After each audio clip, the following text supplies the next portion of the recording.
There was a time in these mountains when the hungry gap of early spring could hollow a family out. The only thing between them and an empty table was wild plants growing free in the yard. The same plants most folks now poison or mow without a second thought. One of them made a jelly children begged for by name. Somewhere along the way, we forgot all of it. When grocery stores started stocking lettuce and spinach year-round, something quiet happened in the mountains. Folks who once counted on the yard for supper found it easier to reach for a plastic bag in the produce aisle. The wild greens that had carried families through the leanest months, dandelion, plantain, lamb's quarter, chickweed, and violet, grew right where they always had. But people stopped seeing them as food. The yard, once treated like a pantry, faded into the background. Instead of gathering what came up with the first warm days, people pulled out mowers or sprayed the very plants their grandparents had cooked. This change didn't come all at once. As store-bought greens got cheaper and roads brought trucks into every hollow, old habits slipped away. The practical knowledge, how to spot a dandelion before it flowers, or where chickweed likes to hide in the shade, was not passed down as often. Gathering became something extra, not a necessity. The yard went from being a patchwork of useful plants to a patch of grass to keep neat. What's left now is mostly memory, tucked away in stories or family recipes. But the plants have not gone anywhere. They are still out there, waiting at the edge of the yard or along a garden fence. Before you ever think about picking for your own table, make sure you can name what you find, without a doubt. Identification is the first rule. If you want to start learning again, there's a free first volume linked below. I am Silas. Take care of your own. Dandelion is the first plant most folks learned, and for good reason. It is hard to miss come early spring. Those bright yellow flower heads scattered through the grass, the leaves down low and shaped like lion's teeth, and if you snap a stem, you will see a milky sap. That is how you know you have got the right one. Dandelion likes any spot that has been disturbed. Lawns, the edge of a path, a patch of ground near the garden fence. It does not wait for the world to warm all the way up. It is there, ready, while the rest of the yard is still waking up. When the leaves are young and tender, that is the time for gathering. Folks would fill a bowl with those greens, give them a good wash, and cook them down just enough to take the edge off the bitterness.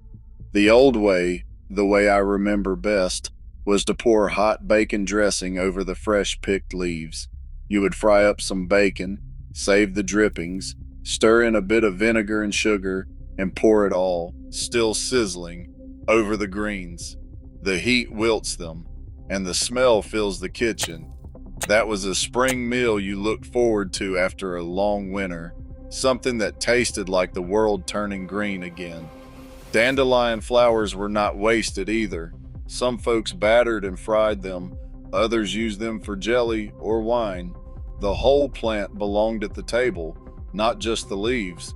But before you pick anything, take your time and be sure of what you have.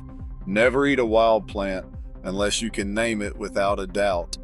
If you want to learn more, there is a free first volume linked in the description.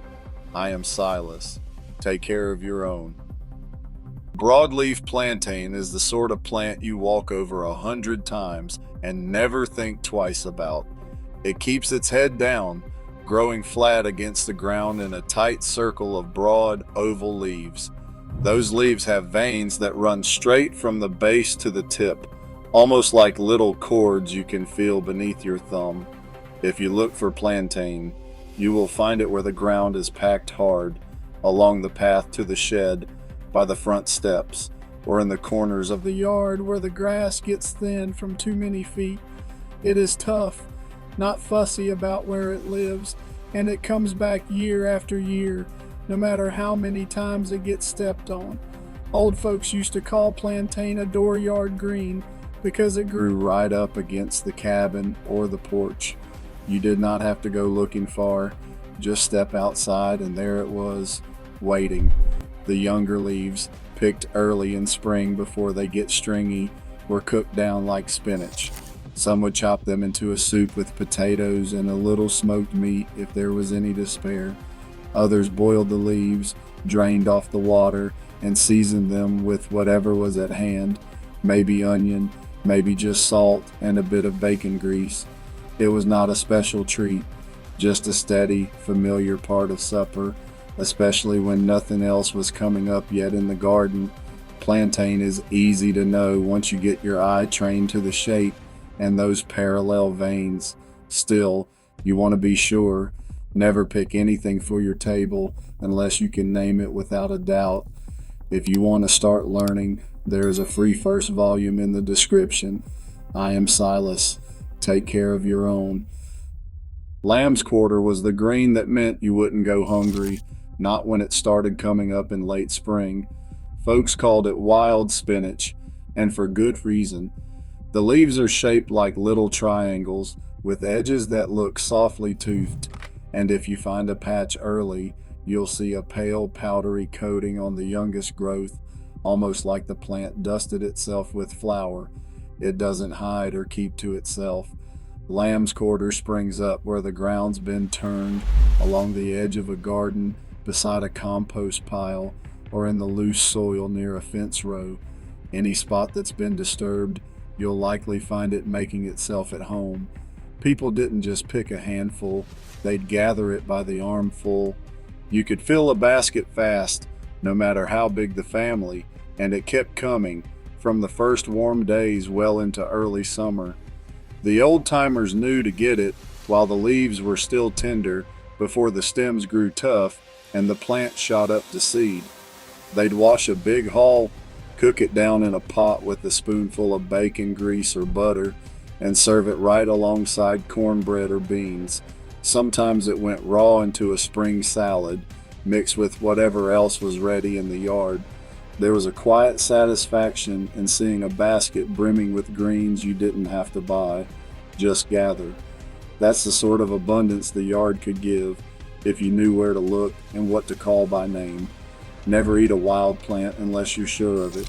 There's a free first volume linked in the description if you want to start learning. I'm Silas. Take care of your own. Chickweed is the quiet sort, easy to miss unless you know what to look for. It forms a soft mat right down at ground level, hugging the damp, shaded corners of the yard or the edge of a garden bed. The leaves grow in pairs along the stem, small and tender, and if you get close, you will spot tiny white flowers shaped like little stars. Chickweed comes on when the air is still cool, late winter into early spring, at a time when most other greens are still holding back. That is when it matters most. People would gather it fresh, just as it grew, because it stayed tender even as the days warmed. When the pantry was nearly empty and the garden had not yet come alive, chickweed filled a quiet need. It is not a showy plant, but it earned its place at the table for being there when little else was. Never eat any wild plant unless you can name it for sure. If you want to start learning, there is a free first volume in the description. I am Silas. Take care of your own. Wild violet is the one that always felt like a little secret in the grass. You'll know it by the leaves, broad and heart-shaped, soft as a child's palm, hugging close to the ground. They come up in shady corners, under the apple tree, or along the edge where the yard meets the woods. The leaves went into the pot like any other green, cooked down with a bit of fat and salt, but that's not what folks remember most. It's the flowers, those blue-violet blossoms with 5 petals and a yellow throat that brought everyone running. When the violets bloomed, children would fill their pockets and fists, picking as many as they could carry. Grandmothers would gather the flowers by the bowlful, careful to shake out any ants, and set about making jelly. The kitchen would fill with the gentle scent of spring, sugar, and something almost like grapes. The jelly came out clear and purple, a color you couldn't get from any store. It wasn't just for bread. Children would beg for a spoonful straight from the jar. That taste, sweet and floral, was proof the yard could give you more than just supper. It could give you wonder. If you want to try for yourself, be sure you know what you're picking. Never eat a wild plant unless you can name it without a doubt. There's a free first volume linked in the description if you want to start learning. I'm Silas. Take care of your own. These old yard plants still grow where we least expect, waiting for someone to remember their names. In a world of easy forgetting, the simplest food traditions can slip away. Always know what you're picking. Never eat what you can't name. The free first volume is below. I'm Silas. Take care of your own.